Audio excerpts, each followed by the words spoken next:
वाम भागम बाणो महाशायक चारु चापम नमामि रामं रघुवंशनाथम।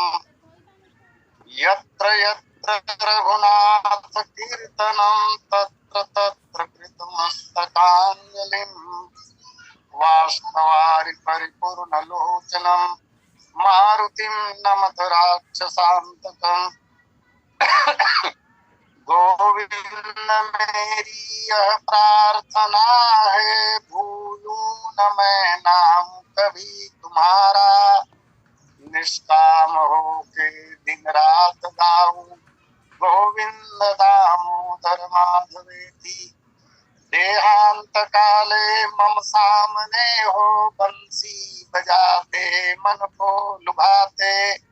गाता यही मैं तननाथ त्यागूं, गोविंद दामोदर माधवेति। याज्ञवल्क्य भरद्वाज मुनि उमा समेत महेश, बंदो तुलसीदास पुनि कागभूषुंड खगेश। सिया उर्मिला मांडवी श्रुति कीरति बरबाम, चार ललन चारो लली तुलसी करत प्रणाम। जानकी जीवनम वंदे मांडवी प्राणवल्लभम, उर्मिला रमणम वंदे कीर्तिकांतम नमाम्यहम्। बालचरितो हरि विधि कीन्हा, अति आनंददा सनक दीन्हा। गुरु गृह गए पढ़न रघुराई, अल्पकाल विद्या सब आई। जाकी सहज श्वास श्रुति चारी, तो हरि पढ़य कौतुक भारी। बोलिए सियावर रामचंद्र की जय। परम इष्ट श्री सीतारामचंद्र जी महाराज, भगवान भूत भावन शंकर जी, श्री सीताराम जी के चरण कमलों में अनन्य अनुराग रखने वाले अंजलि नंदन हनुमान जी महाराज एवं श्रीमद रामचरितमानस के प्रणेता पूज्यपाद गोस्वामी जी महाराज, श्री राम कथा सत्संग लिंक से जुड़े हुए समस्त समादरणीय महानुभावों, अर्चनीय वंदनीय पूजनीय माताओं तथा बहनों, इस पावन कार्यक्रम के संयोजक एवं संचालक आदरणीय श्री पटेल जी, आज के प्रथम लिंक के वक्ता पूज्य चरण पंडित व्यास जी महाराज एवं तृतीय लिंक में जिन्हें हम सुन पाएंगे बहुत ही आदरणीय श्री साहू जी। आइए भगवत कृपा से प्राप्त समय का सदुपयोग करने का प्रयास हो। कल कथा के क्रम में निवेदन किया गया था कि भगवान अपने भाइयों के साथ गुरुदेव वशिष्ठ के आश्रम में पढ़ने के लिए जाते हैं और अल्प समय में ही सारी विद्याएं भगवान को प्राप्त हो जाती है। विद्याओं के 14 प्रकार कहे गए शास्त्रों के अनुसार, जिनमें वेदांग 6, वेद 4 ये हो गए 10, मीमांसा 11, न्याय शास्त्र 12, पुराण 13, पुराण में सभी 18 पुराण और 18 पुराण शामिल है, लेकिन गिनती में इसको एक कहा गया। इस तरह हो गए 13 और 14वें क्रम में जिसे विद्या कहा जाता है वो है धर्मशास्त्र। धर्मशास्त्र तो हमारे यहाँ कितने हैं, कौन कहेगा इसकी संख्या। मैंने कहीं पढ़ा किसी ग्रंथ में कि कलयुग में मनुष्य को जो उम्र प्राप्त हुआ है उनके लिए पढ़ना तो दूर की बात, अगर धर्म शास्त्रों के पन्ने ही यदि पलटाते रहे तो जीवन समाप्त हो जाएगा केवल पन्ना पलटने में। इतना विषद है धर्मशास्त्र। इन सब का ज्ञान अत्यंत ही अल्प समय में भगवान ने प्राप्त कर लिया। 14 विद्याएं जो कही गई है ये विश्व के तमाम महापुरुषों के द्वारा है और उनके लिए मैं अनुरोध करूं, भगवान श्री राम के संदर्भ में अल्पकाल विद्या सब आई, सब विद्या भगवान को प्राप्त हो गई। श्री राम के संदर्भ में, श्री राम के संबंध में सब विद्या का तात्पर्य क्या है? भगवत गुण दर्पण एक ग्रंथ है और भगवत गुण दर्पण ग्रंथ के आधार पर भगवान श्री राम के संबंध में जो विद्याएं कही गई वो कुछ इस प्रकार है। देववाणी संस्कृत में जितने साहित्य समग्र विश्व में उपलब्ध है वे सारे, इसके साथ इसमें वेद भी आ गए और जितने भी शास्त्र और पुराण हैं जिनकी चर्चा की गई और जिनकी चर्चा नहीं भी की गई, अर्थात समग्र विश्व में जितने ग्रंथ हैं वे सब जिनकी जिह्वा पर ऐसे ही खेलती हो, दैत्यों, दानवों, नागों, भूत प्रेत पिशाचों तथा समग्र विश्व में जितने देश हैं उन सभी देशों की भाषाओं का अधिकार पूर्वक ज्ञान। कितनी भाषाएं होंगी सारे विश्व में?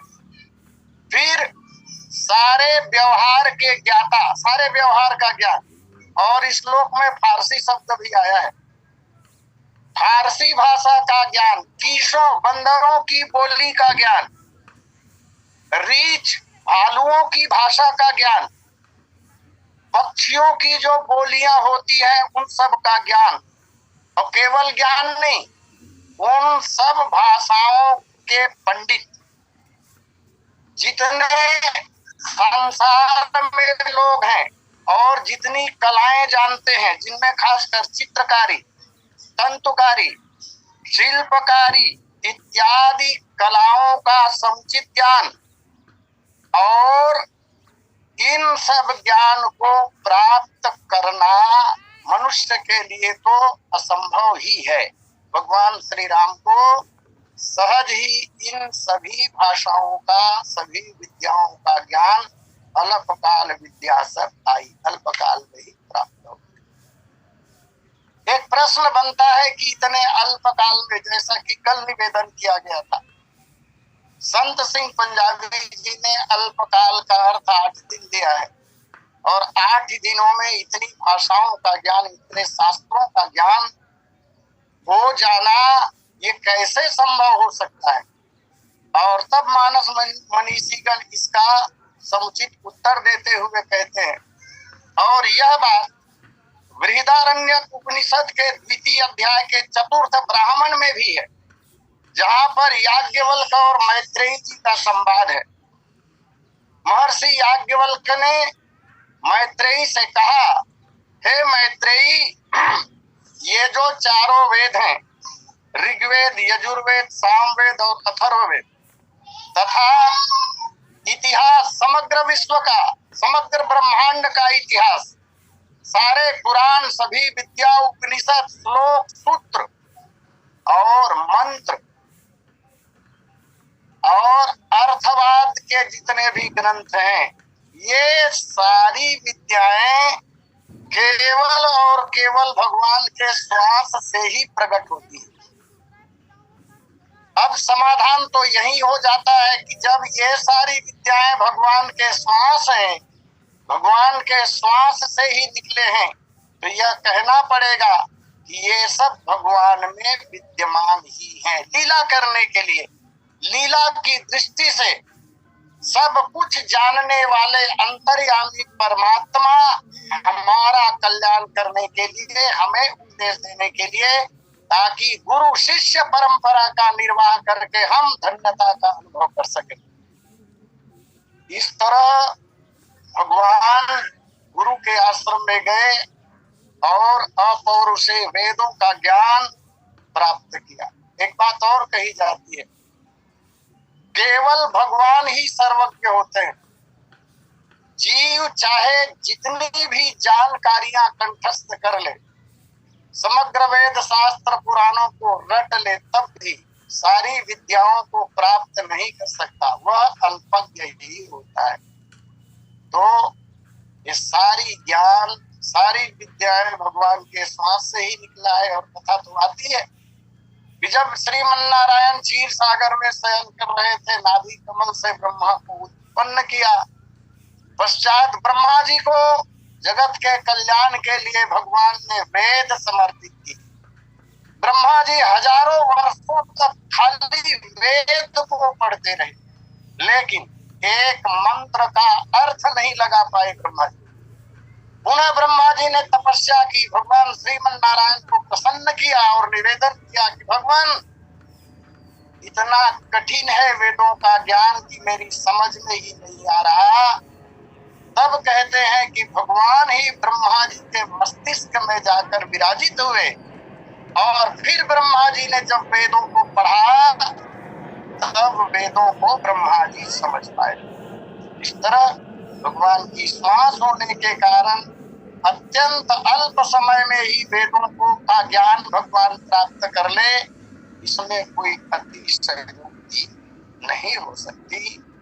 और इसी बात का उत्तर आगे की पंक्ति में गोस्वामी जी महाराज दे भी रहे, बोले जागी सहज श्वास श्रुति चारी, सो हरि पढ़ यह कौतुक भारी। जिनकी श्वास ही चारों वेद है, जिनके श्वास से ही चारों वेद प्रकट हुए हैं, वह भगवान गुरु के आश्रम में जाकर विद्याध्ययन करे, यह तो बड़े आश्चर्य की बात है। आश्चर्य की बात होना ही है। जिनके साथ से वेद प्रकट हुए वो जाकर के कहीं पढ़े, अनुशासन में रहकर पढ़े, और अनुशासन का तो नाम ही सुनते ही हृदय कांपने लगता है। लेकिन केवल और केवल हमारे कल्याण के लिए भगवान ने ऐसा किया। गीता में भी भगवान ने कहा है, कर्म ब्रह्मोद्भवम विद्धि ब्रह्माक्षर समुद्भवम तस्मात् सर्वगतम ब्रह्मा नित्यम यज्ञे प्रतिष्ठित। वेदों में जो नियमित कर्मों का विधान है, ये वेद, कर्मों का विधान करने वाले वेद भगवान से ही प्रकट हुए हैं। ऐसा जो परमात्मा, ऐसा जो पुरुषोत्तम है, वह गुरु के पास जाकर विद्या पढ़े, ये आश्चर्यजनक बात है। अब यहाँ पर समाधान पुनः देते हैं मानस मनीषीगण, भगवान ने ऐसा क्यों किया होगा? जब सारी बातें भगवान जानते हैं, वेदों की ऋचाएं भगवान के ओष्ठ पर सदैव खेलते रहते हैं, तो उन्हें विद्या पढ़ने की क्या आवश्यकता? निवेदन, भगवान नर नाट्य कर रहे हैं, भगवान लीला कर रहे हैं, और लीला को लीला की दृष्टि से देखने में ही आनंद है। जैसे हम अभिनय देखा करते हैं, कुछ लोग कहते हैं कि नहीं, भगवान को आवश्यकता ही नहीं, ये तो अच्छी बात नहीं हुई। अच्छी बात क्यों नहीं हुई? अनंत ऊंचाइयों पर रहने वाला परमात्मा जीवों के कल्याण के लिए निम्न धरातल पर उतर आता है, तो धरातल में जिस तरह के कर्म होते हैं सामान्य मनुष्यों के द्वारा, ऐसा भगवान क्यों नहीं करेंगे?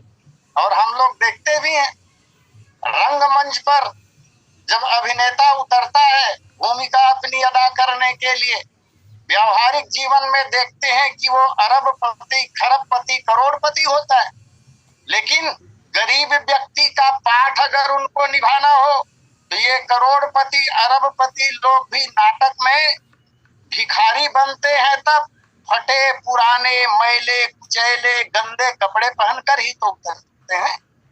और रंगमंच पर जो भूमिका उनकी दिखाई देती है, उनका व्यवहारिक जीवन वैसा बिल्कुल नहीं होता।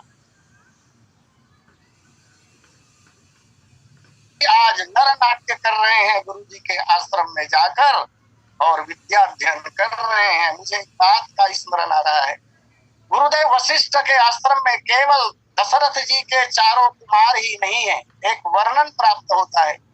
उसमें ये कहा गया है कि भगवान राम आदि चारों भाइयों के साथ एक निषाद बालक भी गुरुदेव वशिष्ठ के आश्रम में विद्या अध्ययन करता था, और वह निषाद बालक और कोई नहीं, भगवान श्री रामचंद्र जी महाराज की धर्म की बुआ का पुत्र था। कहते हैं महाराज दशरथ की एक बहन थी, और उस बहन का कतिपय कारणों से चक्रवर्ती जी ने त्याग कर दिया, और तब एक निषाद कन्या जो अयोध्या में जन्म ली थी, ब्याही गई थी श्रृंगवेरपुर में, बहुत गरीब थी। महाराज दशरथ उन्हें बहन के रूप में मानते थे, और वह भी महाराज चक्रवर्ती जी को धर्म का भाई मानती थी। कुछ दिन होने के बाद चक्रवर्ती जी ने मन में विचार किया कि मैंने उन्हें बहन माना, वो मुझे भाई मानती है, यह बात जग जाहिर होना चाहिए। चक्रवर्ती जी की धर्म की कोई बहन है, यह बात सारे संसार को जानना चाहिए। और इसलिए महाराज जी ने एक बहुत बड़े जलसे का आयोजन किया। भव्य समारोह निमंत्रण देकर बुलाया गया कि बहन, इस समारोह में तुम्हारा राजोचित सत्कार किया जाएगा एक राजकुमारी की तरह। उसका 5-6 वर्ष का बालक था। अपने बालक को साथ में लेकर वह निषाद महिला अयोध्या पधारती हैं। महान उत्सव का आयोजन होता है, राजोचित राजकुमारियों की तरह उसका सत्कार होता है। कुछ दिन रही, और जब श्रृंगवेरपुर जाने लगी तो अपने पुत्र से कहा, बेटा चलो चले घर। और तब उस बालक ने बड़े पते की बात कही, माँ मुझे श्रृंगवेरपुर नहीं जाना, मैं तो भैया राम के साथ खेलूंगा, भैया राम के साथ सोऊंगा, और उन्हीं के साथ पढ़ूंगा। और तब जब वशिष्ठ जी के आश्रम में चारों कुमार जाने लगे, तब वह निषाद बालक भी उनके धर्म की बुआ का बेटा अर्थात छोटा भाई, वह भी श्री राम के साथ पढ़ने के लिए और गुरु के आश्रम में गया है। आगे चलकर यही बालक श्रृंगवेरपुर का राजा बनता है। कथा थोड़ी लंबी है, अस्तु प्रणाम करूं कथा को। वही बालक निषाद राज कहलाता है, श्रृंगवेरपुर का राजा बनता है, और भगवान श्री रामचंद्र जी महाराज के प्रथम सखा बनते हैं। तो इस तरह भगवान पढ़ने के लिए गए, लीला हो रही है। गोस्वामी जी महाराज, विद्या पढ़ने का परिणाम क्या होना चाहिए, विद्या का फल क्या होना चाहिए, विद्या अध्ययन करने के बाद लोगों के जीवन में किस तरह का मोड़ आना चाहिए, कौन कौन से गुण उनमें पनपने चाहिए, इसकी ओर संकेत करते हुए कह रहे हैं, विद्या विनय निपुण गुणशीला, खेल ही खेल सकल नृप लीला। एक निवेदन और करूं, भगवान श्री रामचंद्र जी महाराज के साथ चारों भाइयों ने, चारों कुमारों ने जो विद्याएं पढ़ी, इसका वर्णन गोस्वामी जी महाराज केवल और केवल 2 पंक्ति में देते हैं। 2 पंक्ति में 14 विद्याओं को पढ़ना, विद्याओं में निष्णात हो जाना, यही अल्प काल को सिद्ध करता है। अत्यंत कम समय में ही सारी विद्याएं सीख। 2 पंक्ति में गोस्वामी जी महाराज ने उपसंहार कर दिया। भगवान आए पढ़कर राजमहल अयोध्या में लौटे, विद्या विनय निपुण गुणशीला। भगवान क्या दिखा रहे हैं अपने आचरण में, अपने चरित्र में? विद्या ग्रहण करने के बाद व्यक्ति के जीवन में नम्रता आनी चाहिए। विद्या विनयेन शोभते। विद्या प्राप्त करने के बाद अगर विनम्रता नहीं आई तो वह विद्या किस काम की? इसलिए गोस्वामी जी महाराज संकेत करते हैं, विद्या, नम्रता, गुण और शील में भगवान निपुण है, कुशल है। श्री राम जैसा शीलवान भला कौन हो सकता है?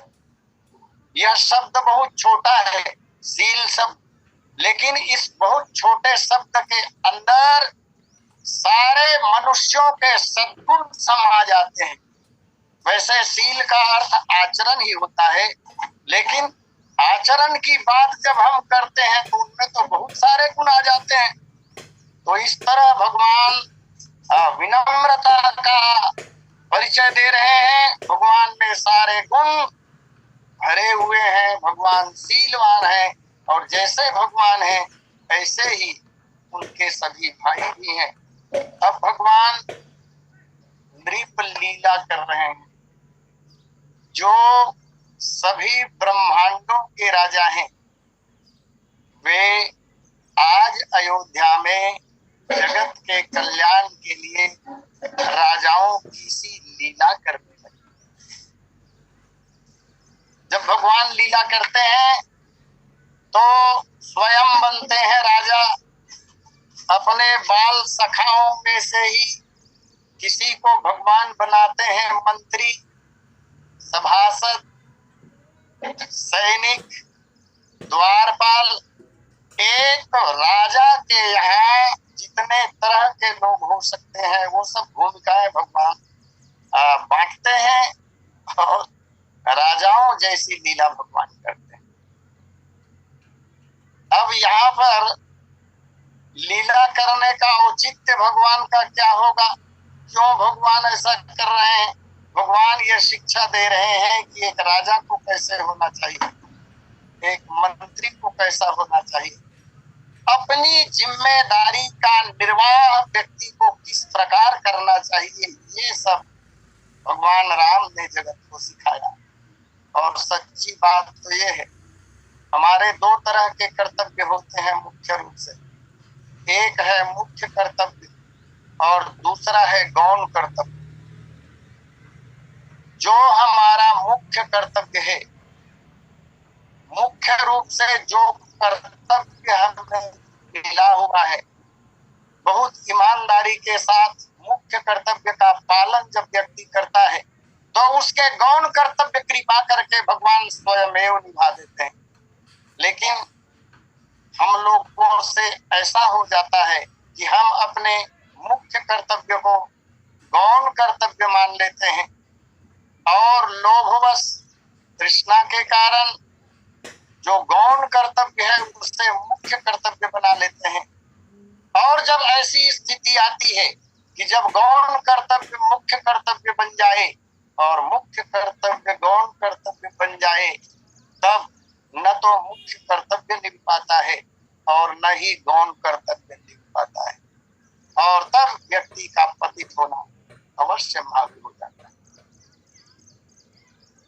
प्रभु जैसा कि अभी निवेदन किया गया, विनम्रता का परिचय दे रहे हैं। विद्या पाकर विनम्रता अत्यंत ही आवश्यक है। किंचित मात्र भी अभिमान न हो, यही विशेष नम्रता है। अगर विद्या प्राप्त करने के बाद विनम्रता नहीं आई तो सारी विद्याएं ही व्यर्थ हो। जैसे स्वामी जी महाराज ने कहा है, रस जलद भूमि नियराए, जथा न वही बुध विद्या पाए। और भी फल भार नमी विटप सब रहे भूमि नियराई, पर उपकारी पुरुष जिमी न वही सुसंपत्ति पाई। संपत्ति पाने के बाद लोग विनम्र हो जाते हैं। जैसे पेड़ों में फल लगते हैं, फल खाने के लायक जब होता है, पकता है, तो पेड़ों की शाखाएं नीचे की ओर झुक जाती हैं। इसी तरह भगवान राम के जीवन में हम देखते हैं, रामचरितमानस गुण और शील में भगवान निपुण है। और इसका उदाहरण गुरु आगमन सुनत रघुनाथा, द्वार आई पद नायौ माथा। श्री रामचंद्र जी महाराज का राज्याभिषेक होना है। चक्रवर्ती जी महाराज ने अनुरोध किया गुरु जी से कि गुरु जी कुछ शिक्षा राम को प्रदान करें। और राम जी को शिक्षा देने के निमित्त गुरुदेव वशिष्ठ राजमहल में जब पधारते हैं, जैसे ही श्री रामचंद्र जी महाराज को पता लगा कि पूज्य गुरुदेव का आगमन हुआ है, गुरु आगमन सुनत रघुनाथा, आगमन सुनते ही बिना किसी विलंब के, एक क्षण भी विलंब नहीं किया भगवान ने, दरवाजे पर दौड़ कर आए और द्वार आई पद नायऊ माथा।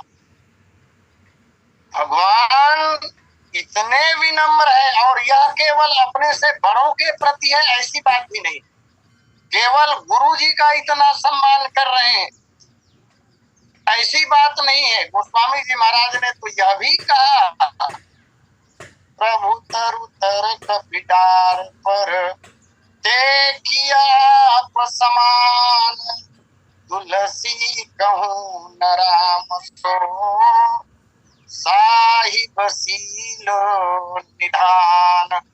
अपने सेवकों के साथ भी भगवान का जो बर्ताव है, भगवान का जो व्यवहार है, श्री राम को छोड़कर अन्य और कौन जगत में ऐसा व्यवहार कर सकता है। महर्षि वाल्मीकि महाराज जी कहते हैं श्री राम के संदर्भ में, ते यदा ज्ञान संपन्ना सर्वे प्रमुदिता गुणैः धीमन्तः कीर्तिमन्तश्च सर्वज्ञा दीर्घदर्शिनः। भगवान ज्ञान संपन्न हुए, गुणों से युक्त हुए। भगवान एक चीज से डरते हैं अवश्य, लोकापवाद से डरना, मर्यादा का पूरी तरह पालन करते हैं। लोकापवाद तो भगवान के जीवन में देखने को मिलता है। यह संसार ही ऐसा है, संसार के लोगों ने कभी किसी को छोड़ा नहीं। यहाँ तक भक्ति स्वरूपा साक्षात भक्ति माता जगत जननी सीता के ऊपर भी तो रजक ने आरोप जड़ दिया। और एक बात आश्चर्य की लगती है कि जब रजक ने आरोप लगाया होगा सीता जी के ऊपर, तब अयोध्या के लोग चुप क्यों थे? किसी ने तिरस्कार क्यों नहीं किया, उसका विरोध क्यों नहीं हुआ कि तुम गलत बोल रहे हो? किसी ने नहीं कहा। और शास्त्र यह भी कहता है, मौनम स्वीकृति लक्षणम, केवल और केवल एक व्यक्ति के कहने पर भगवान ने श्री सीता जी का त्याग कर दिया, ऐसी कथा भी आती है। तो भगवान बहुमत के समर्थक नहीं है। भगवान श्री रामचंद्र जी महाराज लोक मर्यादा को स्थापित करने के लिए सर्वमत के सिद्धांत का पालन करते हैं। भूत भविष्य और वर्तमान तीनों कालों के जानकार हैं भगवान। राम जी में जो विनम्रता है उसकी प्रशंसा औरों की क्या बात कहें। वर्ण व्यवस्था के अनुसार यदि देखा जाए तो भगवान श्री रामचंद्र जी महाराज क्षत्रिय कुल में अवतार लिए और क्षत्रिय कुल के विध्वंसक उन दिनों में भगवान परशुराम जी महाराज थे। भृगुकुल केतु शिरोमणि भगवान परशुराम जी महाराज प्रबल शत्रु थे क्षत्रियों के, लेकिन क्षत्रियों के प्रबल शत्रु भगवान परशुराम ने भी श्री रामचंद्र जी महाराज की सराहना करते हैं। विनयशील करुणा गुण सागर जयति वचन रचना अति नागर। और अंत में तो परशुराम जी महाराज क्षमा भी मांगते हैं। क्षमा क्षमा मंदिर दो भ्राता अंकित बहुत कहो अज्ञाता। तो परशुराम जैसा आवेशावतार भगवान का क्रोधावतार, ऐसा क्रोधावतार परशुराम जी महाराज जिस श्री राम के विनय की, विनम्रता की, सराहना कर रहे हो, वो भगवान कैसे रहे हो। और केवल श्री रामचंद्र जी महाराज की बात नहीं, गोस्वामी जी महाराज ने तो यहाँ तक कहा है, बोले चारियु शील रूप गुण धामा, और तदपि अधिक सुख सागर रामा। इस तरह विनम्रता का परिचय भगवान देते हुए नृत्य लीला कर रहे हैं। भगवान विद्याध्ययन समाप्त करने के बाद जब राजमहल में आए तब यह लीला हुई। सेना का भगवान व्यूह बनाते हैं, क्योंकि प्रत्येक राजा के जीवन में युद्ध की विभीषिका आती है अवश्य। और भगवान भी लौकिक दृष्टि से भी देखा जाए तो एक दिन अयोध्या के राजा बनेंगे ही बनेंगे। इसलिए पूर्वाभ्यास हमें सिखाने के लिए तो भगवान व्यूह बनाते हैं, सैनिक और सेनापति नियुक्त करते हैं, राजसभा भी करते हैं, और खेल खेल में, अभिनय में स्वयं राजा बनते हैं भगवान। अपने भाइयों को और बाल सखाओं को मंत्री आदि बनाते हैं। कोई बालक अभिनय करते हुए कोई अपराध करता है, अपराधी की भांति राजा के रूप में विराजमान भगवान श्री रामचंद्र जी महाराज के समक्ष तो बालक उपस्थित होता है। भगवान न्याय करते हैं, और न्याय की व्यवस्था हमारे यहाँ है। ये बहुत कठिन काम है, इतनी बारीक है, इतना गंभीर है। यदि किसी अपराधी ने अपराध किया तो न्यायाधीश को चाहिए कि वह अपराध के अनुरूप ही दंड का विधान करे। यदि अपराध छोटा हो और दंड बड़ा हो गया, अथवा अपराध बड़ा हो और दंड छोटा हो गया, तो पाप का फल न्यायाधीश को भुगतना पड़ेगा। और फिर न्याय करते समय हमारे यहाँ तो न्याय शास्त्र एक पृथक से शास्त्र ही, जिसमें बहुत से प्रमाण दिए गए हैं, प्रत्यक्ष प्रमाण। आज भी प्रत्यक्ष प्रमाण को प्रथम स्थान दिया गया है। आई विटनेस जिसे कहते हैं, प्रत्यक्षदर्शी, चश्मदीद गवाह के द्वारा दिए गए गवाही के अनुरूप फैसला किया जाता है। परंतु यदि चश्मदीद गवाह न हो, प्रत्यक्ष प्रमाण न हो, तो फिर क्रमशः आगे अन्य प्रमाणों का आधार लेकर न्याय किया जाता है। भगवान भी लीला लीला में, खेल खेल में न्याय कर रहे हैं। और इतना ही नहीं, दीनहीन बनकर कोई बालक आ जाता है, भिखारी के रूप में कोई बालक आ जाता है, तो भगवान खेल खेल में दान भी दे रहे हैं। गौ ब्राह्मणों का संरक्षण भगवान कर रहे हैं, खलों को दंड दे रहे हैं।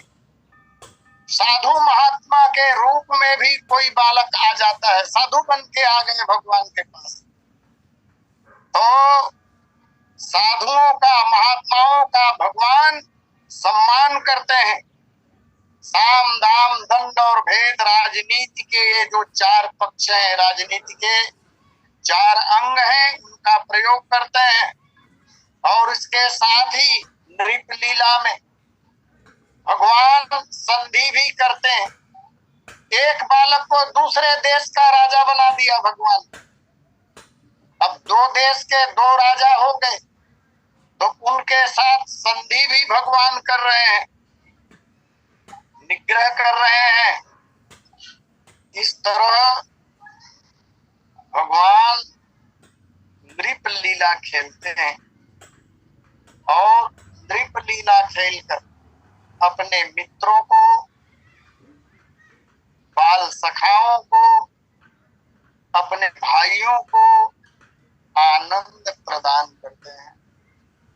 यह सब भगवान केवल और केवल इसलिए कर रहे हैं ताकि भगवान के आचरण व्यवहार को देखकर अन्य लोग भी सीखें कि हमारे जो आदर्श हैं उन्होंने जिस तरह का आचरण किया, अपने आदर्श के आचरण का ही अनुकरण हमें करना चाहिए। और इसके साथ ही भगवान अपने बाल सखाओं को, अपने मित्रों को मानो एक प्रकार से प्रशिक्षण दे रहे हैं। ऐसा करके भगवान सब लोगों को संतुष्ट कर रहे हैं। भगवान जो जो लीला खेलते हैं वो सारी लीलाओं का वर्णन प्रतिदिन चक्रवर्ती जी महाराज के पास पहुंचता है। चक्रवर्ती जी महाराज सुनकर अतीव प्रसन्न होते हैं। इतना छोटा सा बालक गंभीर गंभीर विषयों में इतना सुंदर न्याय करता है, अवश्य ही होनहार है। वैसे भी महाराज दशरथ तो साक्षात वेद हैं और जगत का प्रत्येक पिता अपने बालकों के इस तरह के कर्मों को देखकर, सुनकर, जानकर प्रसन्न ही होता है। चक्रवर्ती जी महाराज महारानियों को ये बात बतलाते हैं। सारा रनिवास भगवान के इन व्यवहारों को सुन सुनकर प्रसन्न हो रहे हैं। इस तरह भगवान की नृप लीला, भगवान की बाल लीला अयोध्या में संपन्न हो रही है। समय अपनी पूर्णता पर है। अस्तु यहीं वाणी को विराम और सादर आमंत्रण आदरणीय पटेल जी को। बोलिए सियावर रामचंद्र की जय। बोलिए सियावर रामचंद्र भगवान की जय। बहुत बहुत धन्यवाद आचार्य जी, आपके सम्मुख से भगवान की बाल लीला का सुंदर वर्णन गतिमान है। आज उसी कड़ी में आपके द्वारा यह वर्णन किया गया जो कल का प्रश्न चल रहा था कि अल्पकाल विद्या सवाई। विद्या से विनय आता है, विनम्रता आती है। विद्या जाति विनयम, विनयाद याति पात्रता, पात्रत्वा धर्माप्नोति, धनात् धर्म तथा सुखम। भगवान स्वयं सुख के भंडार है, सुख स्वरूप है, सुख निधान है। फिर भी लीला की दृष्टि से विद्या ग्रहण करने के लिए गुरु जी के घर जाते हैं और न केवल विद्या ग्रहण करते हैं बल्कि अस्त्र शस्त्रों की शिक्षा भी प्राप्त करते हैं। यद्यपि वे सब कुछ जानते हैं पर फिर भी लीला की दृष्टि से शिवी और हरिश्चंद्र के नाटकों को भी भगवान ने देखा और इस आधार पर, जैसे कि आप बता रहे थे कि भगवान स्वयं कभी राजा बनते हैं और न्याय करते हैं, दान आदि देते हैं। आपको सुनने वाले 40 श्रोताओं के प्रति आभार और यह क्रम बना रहे, यह गतिशीलता बन रहे, बहुत ही आनंद आ रहा है। अभी बस इतना ही आप सभी से निवेदन है, हमारे समूह के आदरणीय वरिष्ठ सदस्य राहुल जी जुड़े